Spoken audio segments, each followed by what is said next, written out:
Assalamualaikum warahmatullahi wabarakatuh. Apa kabar pemirsa semua?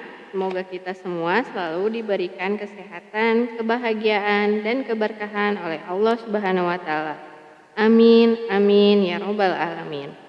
Pada video ini, saya akan bercerita tentang kisah Abu Nawas dan tuan tanah yang kikir. Tidak jauh dari rumah Abu Nawas, ada seorang tuan tanah. Rumahnya mewah, lengkap dengan gudang makanan dan peternakan serta perkebunan yang luas. Hampir semua warga di kampung itu, bahkan termasuk Abu Nawas, bekerja kepada tuan tanah tersebut.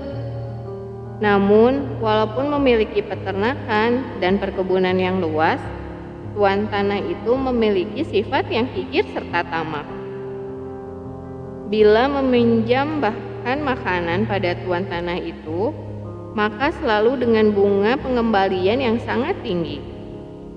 Pada suatu hari, tuan tanah itu mendengar bahwa Abu Nawas memiliki keahlian yang unik. Apabila meminjam sesuatu akan dikembalikan secara lebih dengan alasan beranak.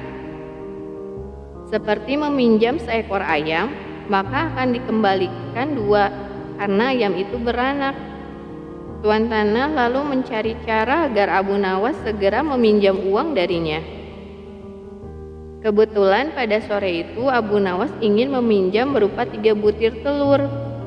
Langsung saja tuan tanah itu senang bukan kepalang, karena pinjaman itu akan menjadi banyak nantinya.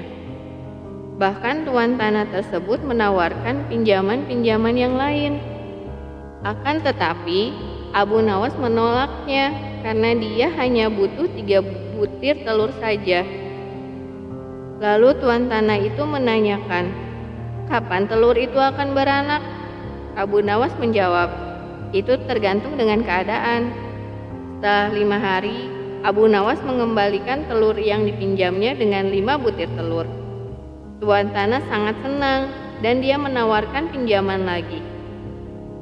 Abu Nawas pun meminjam piring tembikar sebanyak 2 buah, dan tuan tanah itu dengan senang hati meminjamkannya dengan harapan piring tembikarnya beranak seperti telur ayam yang tadi.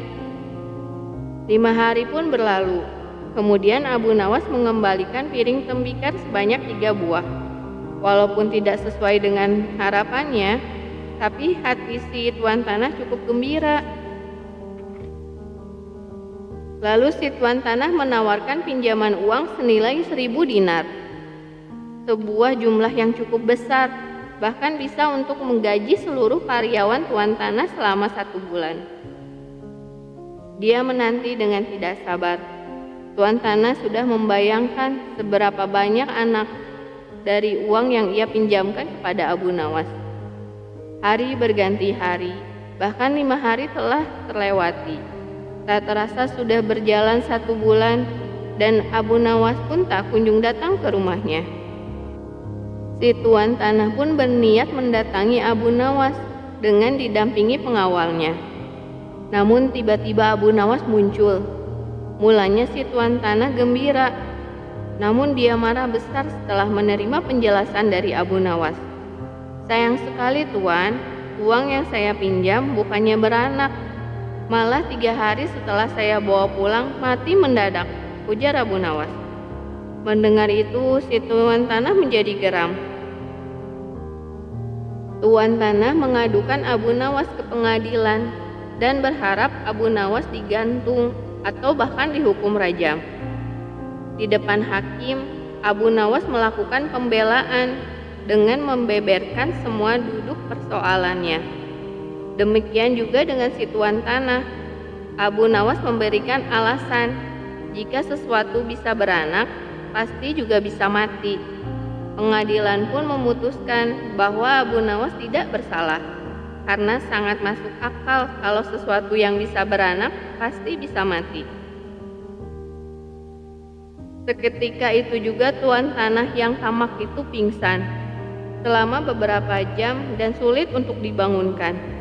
Ia telah tertipu karena wataknya sendiri yang kikir dan tamak serta pelit. Itulah kisah Abu Nawas yang mengerjai tuan tanah yang kikir. Semoga kita semua bisa mengambil pelajaran dari kisah Abu Nawas ini. Terima kasih sudah menonton. Sampai jumpa lagi di video kami lainnya. Wassalamualaikum warahmatullahi wabarakatuh.